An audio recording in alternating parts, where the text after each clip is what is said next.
3 true scary Walmart horror stories. Story 1, The Night Shift. My name is Derek, and I was 26 years old when this happened. I was working the overnight shift at a Walmart in El Paso, Texas, stocking shelves from 10 p.m. to 7 a.m. It was a Wednesday night around 1:45 in the morning when I first noticed her. A woman standing at the end of aisle 12, just standing there, not moving, staring directly at me. I looked away for maybe 3 seconds to grab another box, and when I looked back, she was gone. But the feeling that something was wrong stayed with me the rest of that night. Before I begin, if you enjoy true scary stories, hit subscribe and leave a comment telling me where you are listening from. Trust me, you'll want to hear what happened next. I had been working at that Walmart for about 8 months at that point. The overnight shift was not glamorous, but it paid decent, and I was going to community college during the day, so the schedule worked for me. Most nights were pretty uneventful. You stock shelves, you zone the aisles, you take your breaks, and you go home. The store was usually empty, except for the occasional late-night shopper, or someone grabbing medicine for a sick kid. The skeleton crew was maybe 15 people total, spread across a store the size of a football field. That particular Wednesday had been normal, up until that moment in aisle 12. I was working in the home goods section, putting out new shipments of towels and bedding. The fluorescent lights buzzed overhead like they always did, that constant electrical hum that becomes white noise after a while. The store had that particular smell, a mix of plastic packaging cleaning supplies and the faint ghost of the McDonald's that closed at 10. When I saw the woman standing there, my first thought was that she was just a customer trying to find something. But something about the way she stood made me uncomfortable. She was maybe 50 feet away at the intersection where aisle 12 met the main pathway. She was wearing a dark coat, which was strange because it was August in Texas, and still 90 degrees outside even at night. Her hair was dark and hung in front of her face, and she was completely motionless. Not looking at products, not holding a cart or basket, just standing, staring. I told myself I was being paranoid. Customers do weird things sometimes. Maybe she was on her phone and I just could not see it from that distance. Maybe she was waiting for someone. I went back to cutting open boxes and putting towels on the shelf. When I looked up again, maybe 3 or 4 seconds later, the aisle was empty. I did not think much of it at the time. I finished that section and moved on to kitchenware in aisle 14. About 20 minutes later, I needed to grab more inventory from the back room. The back room at that store was massive rows and rows of steel shelving stacked with pallets boxes, everywhere forklifts parked in the corners. It was always colder back there, and the lighting was worse than on the floor. I was walking toward the section where we kept home goods overstock when I saw her again. She was standing between 2 rows of shelving, maybe 30 feet ahead of me. Same dark coat, same posture, same complete stillness. This time, I could see her face a little better under the harsh overhead light. She was looking directly at me, not moving, not blinking. My stomach dropped. Customers weren't supposed to be in the back room. There were signs on every door that said, "Employees only." I stopped walking and called out to her. I asked if she needed help finding something, if it was lost. She did not answer. She did not move. She just kept staring at me with this blank expression. I took a step backward and she took a step forward. The exact same pace. Like a mirror. I am not going to lie, that freaked me out. I turned around and walked quickly back toward the door to the sales floor. When I glanced over my shoulder, she was following me. Not running, just walking, matching my pace exactly. I pushed through the door and let it swing shut behind me. The doors to the back room have small windows in them. I looked through the glass, and she was standing right on the other side face, inches from the window, staring at me. I practically jogged to find my manager. His name was Ramon, and he was usually in the front office doing paperwork during the overnight shift. I told him there was a customer in the back room acting strange, following me. He looked annoyed, but grabbed his walkie and said he would check it out. I followed him back toward the stockroom, staying a few feet behind. When we got there, the back room was empty. We walked through every row of shelving. Nothing. No woman in a dark coat. No sign anyone had been there. Ramon gave me a look, like I was wasting his time, and told me to get back to work. I felt stupid, but I also felt certain about what I had seen. She had been right there, right on the other side of that door. The next 2 hours passed without incident. I stayed on the sales floor, avoided the back room, and tried to focus on my work. Around 4:15 a.m., I took my lunch break. The break room was on the second floor, up a set of stairs near the front of the store. It was a small room with a few tables, a microwave, some vending machines, and a couch that had seen better days. Usually there were a few other employees on break at the same time, but that night I was alone. I was sitting at one of the tables, eating a sandwich I had brought from home, when I heard a door open behind me. I turned around, expecting to see one of my co-workers. It was her, the woman in the dark coat. She was standing in the doorway of the break room, blocking the only exit. My heart started pounding so hard I could feel it in my throat. I stood up from the table, knocking my chair backward. I asked her what she wanted, who she was, why she was following me. She did not answer. She just started walking toward me slowly, deliberately, that same measured pace. The break room suddenly felt incredibly small. There was nowhere to go. The only window was behind me, but it did not open, and even if it did, I was on the second floor. She kept coming closer. 10 feet, 8 feet, 6 feet. I could see her face clearly now. Her eyes were wide, unblinking, and there was a small smile on her lips that did not reach her eyes. It was the smile that scared me the most, like she was enjoying this. When she was about 4 feet away, she reached into her coat pocket. In that moment, I was certain she was going to pull out a knife or a gun. Instead, she pulled out a photograph. She held it up so I could see it. It was a picture of me. Not from that night. It was a picture of me walking to my car in the Walmart parking lot, taken from a distance. The timestamp on the photo said it was from 3 weeks ago.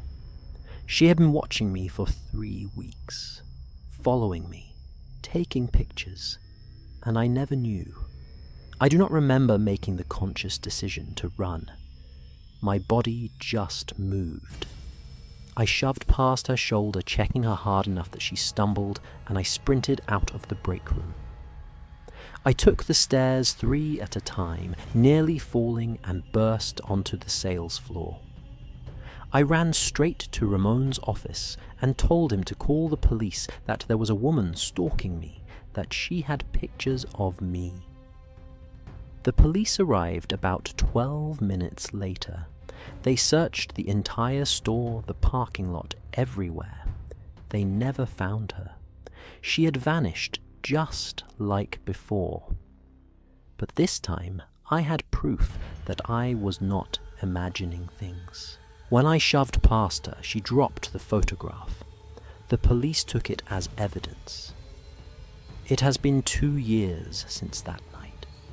The police investigated but never identified her. No matches in any database. The store's security cameras caught her entering the building that night, but the footage of her face was too grainy to be useful.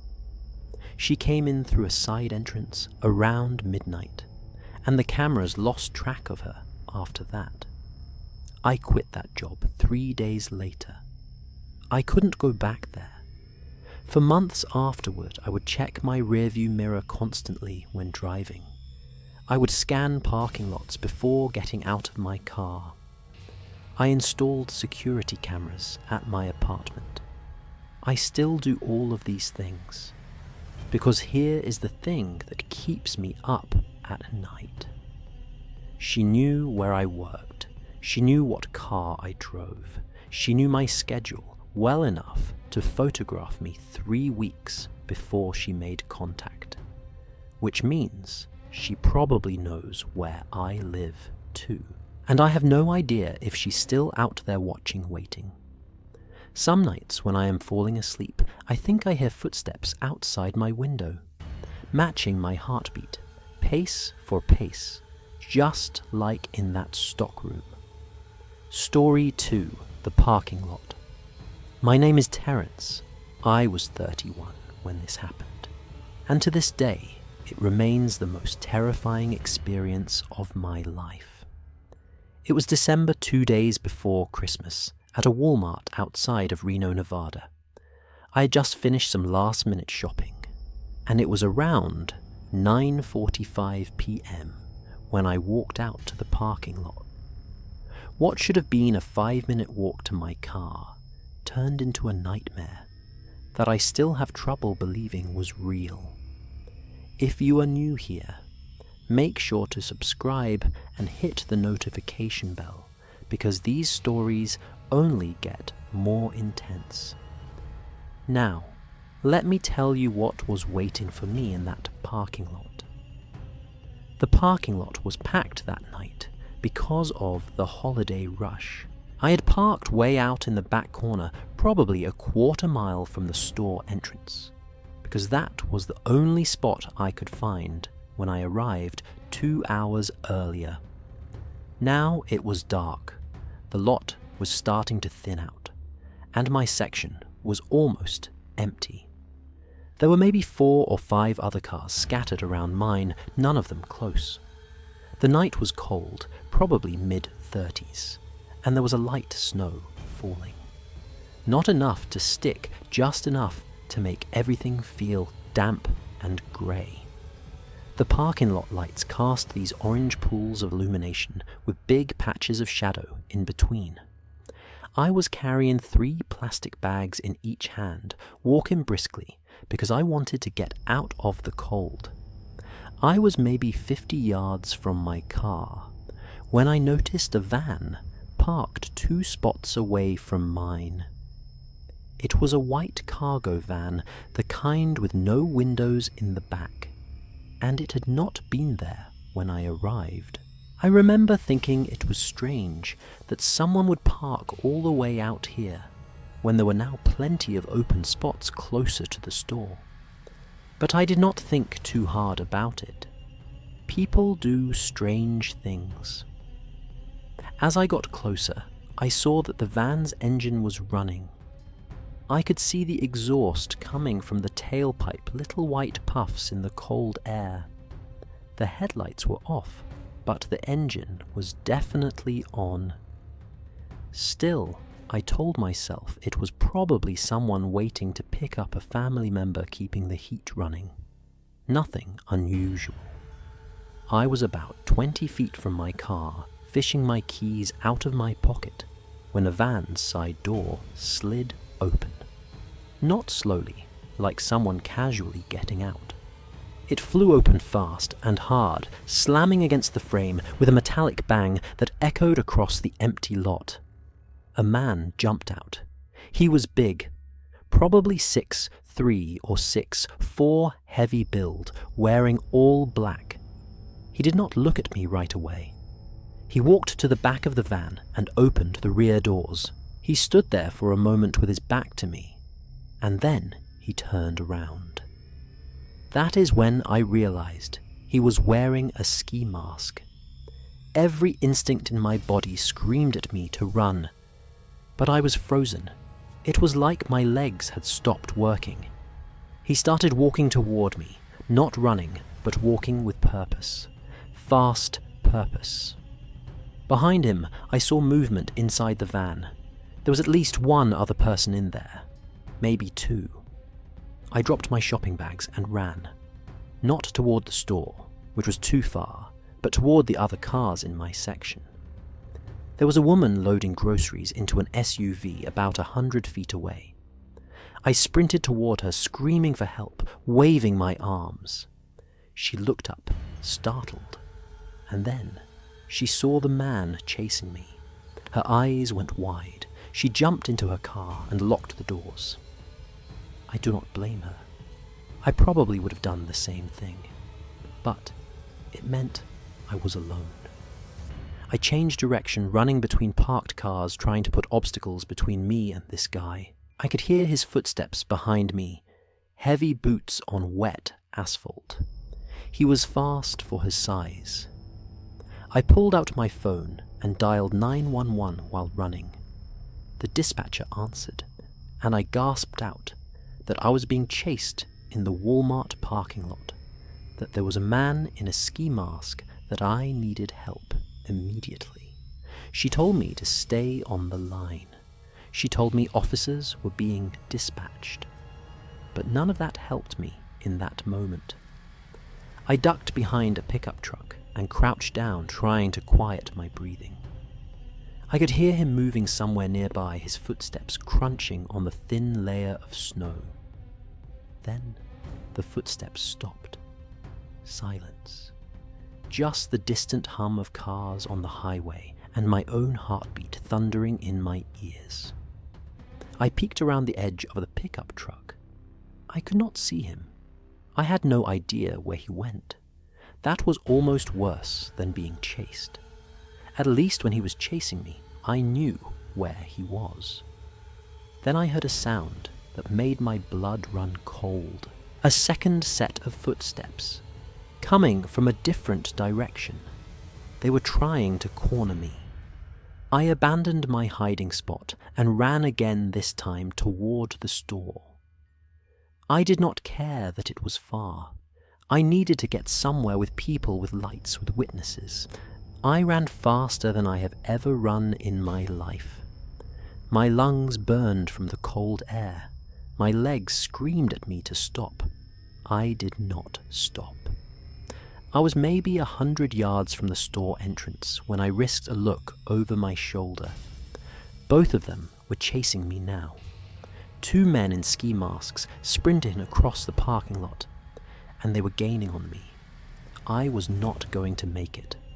I knew that with a sickening certainty. They were faster, and I was already exhausted. I had maybe 20 seconds before they caught me. That is when I saw the Walmart employee, a kid, maybe 19 or 20, collecting shopping carts from the corral near the entrance. He had a long line of carts connected together. I ran straight toward him, screaming that there were men chasing me, that I needed help. The kid did not hesitate.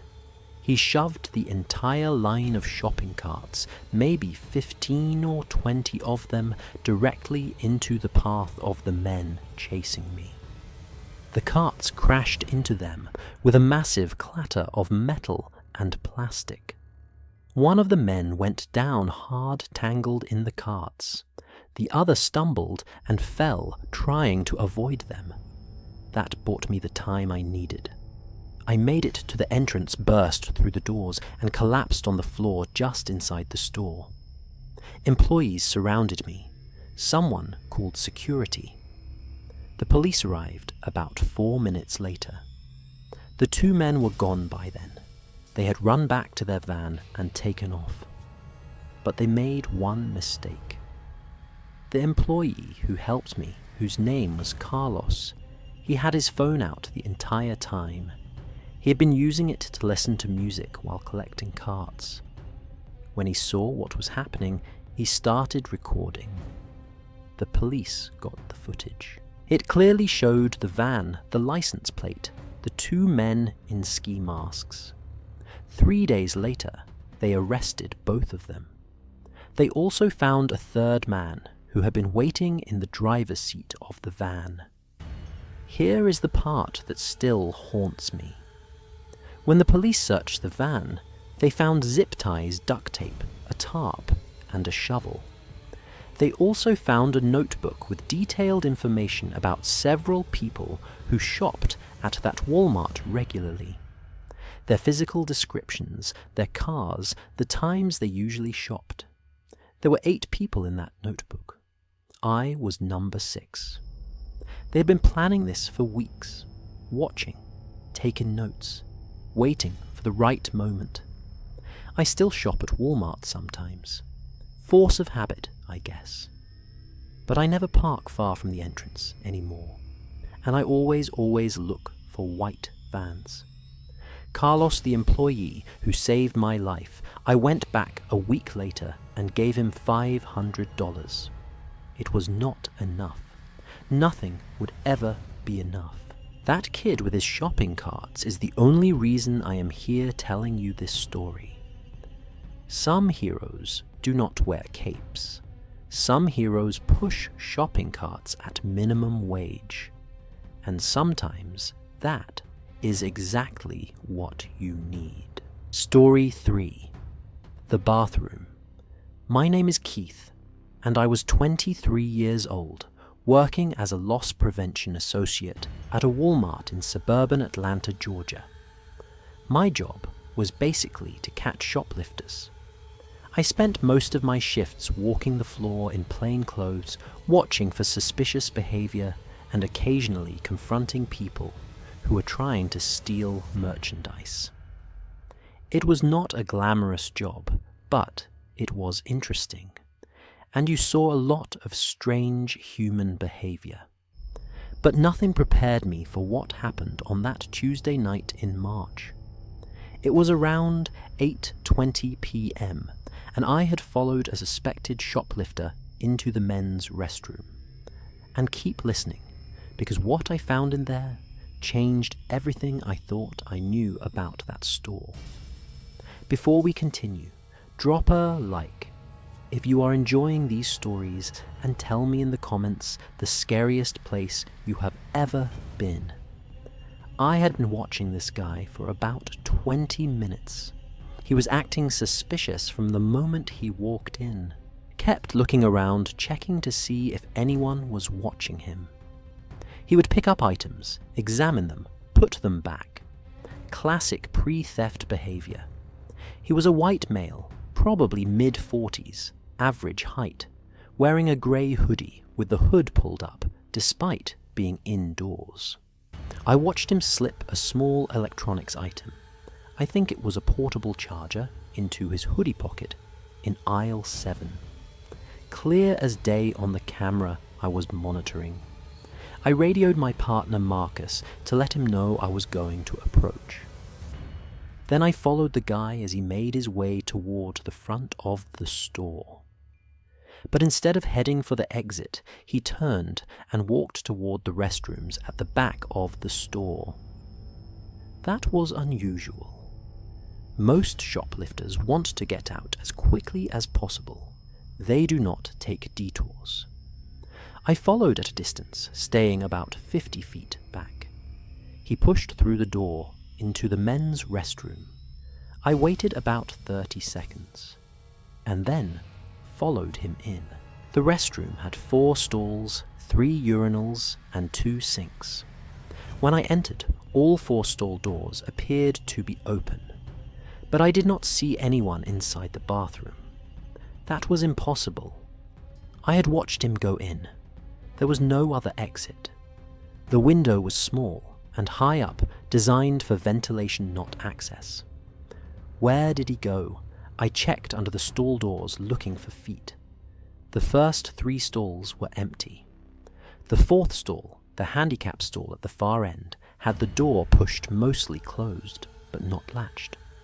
I could not see underneath it, because there was no gap at the bottom, like the other stalls. It was one of those floor-to-ceiling doors. I announced myself. I said I was store security, and asked whoever was in there to come out.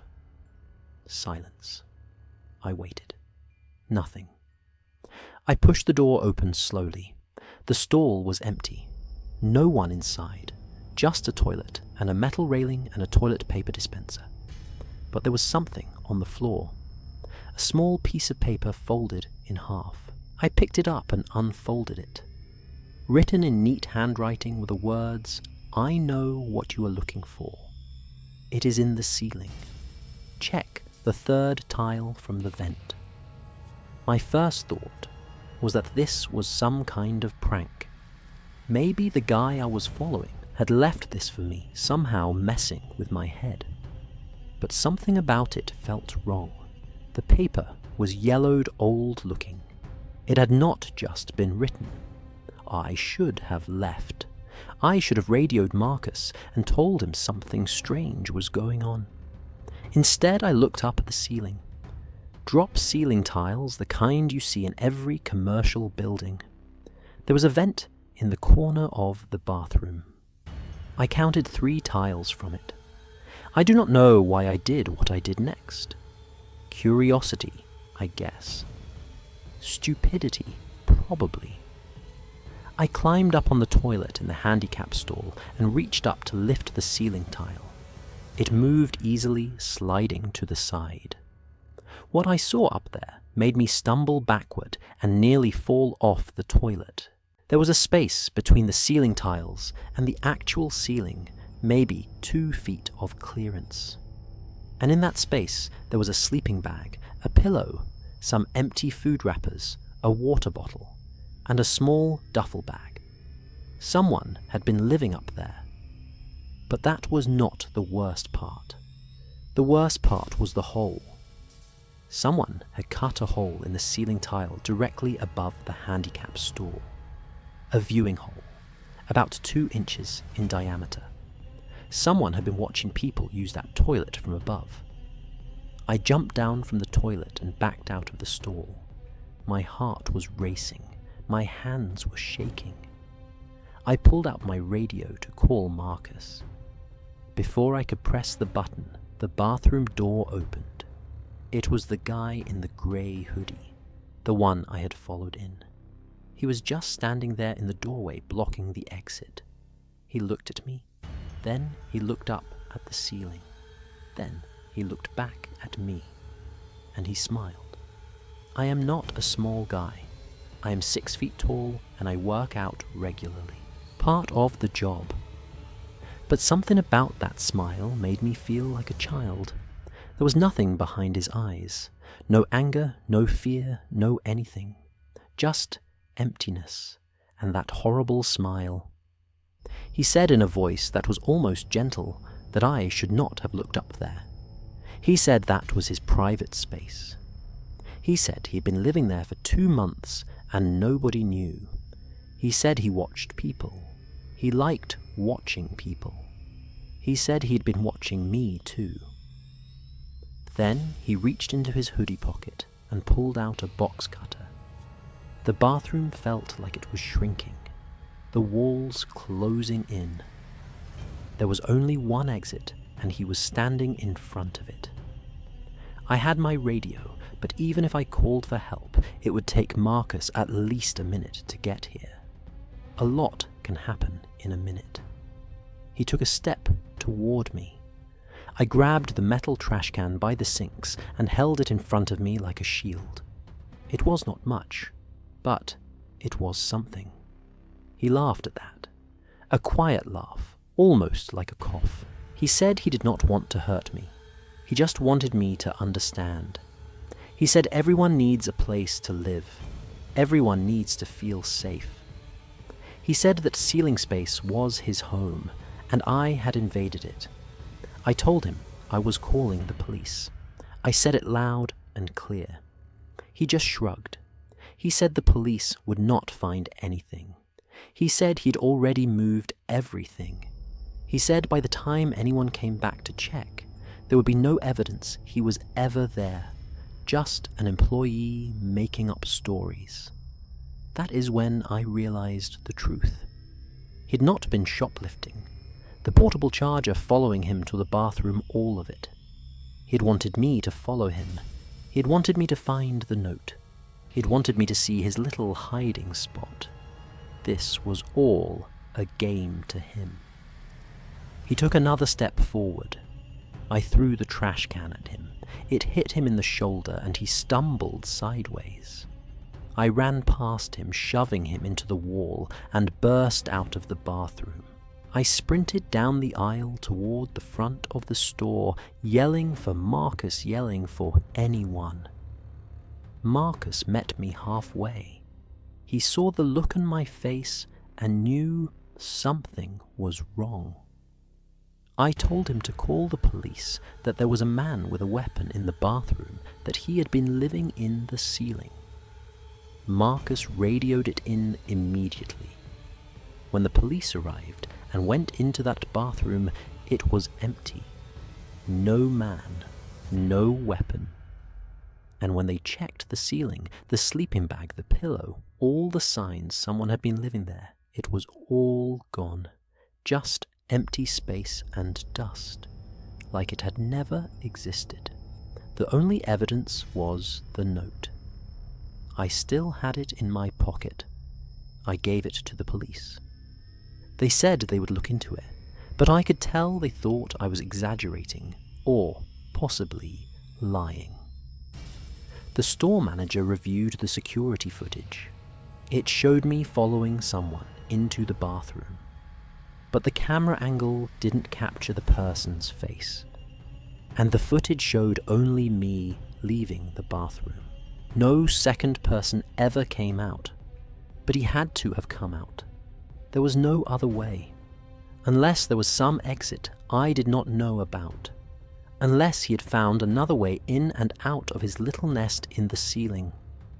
I quit that job a week later. I could not go back in that store. Every time I thought about using a public restroom, I would look up at the ceiling first. Every time I saw a drop ceiling, I wondered what was up there. Who was up there? A month after I quit, I saw a news story. A man had been arrested at a Walmart in a neighboring county. He had been living in the ceiling above the employee break room for 3 months. Watching through holes he had drilled in the tiles. The physical description matched the guy from the bathroom. Same build, same age, same empty eyes. But here is what keeps me up at night. They caught him at a different Walmart, which means after I found his nest, he did not get scared off. He did not stop. He just moved to a new location and started again. And I wonder how many stores he had been in before mine, how many people he had watched without them ever knowing, how many ceiling tiles across how many buildings have little holes drilled in them with someone looking down, watching, waiting. Next time you're in a public restroom, look up, check for yourself. And if you see a hole in the ceiling, run, because someone might be watching you right now. That concludes the 3 Walmart horror stories. If you made it this far, you know how dangerous ordinary places can become after dark. These stores, these parking lots, these bathrooms that we visit without thinking, they can hide dangers we never expect. So the next time you're shopping late at night, trust your instincts. If something feels wrong, it probably is. And whatever you do, pay attention to your surroundings, because you never know who might be paying attention to you.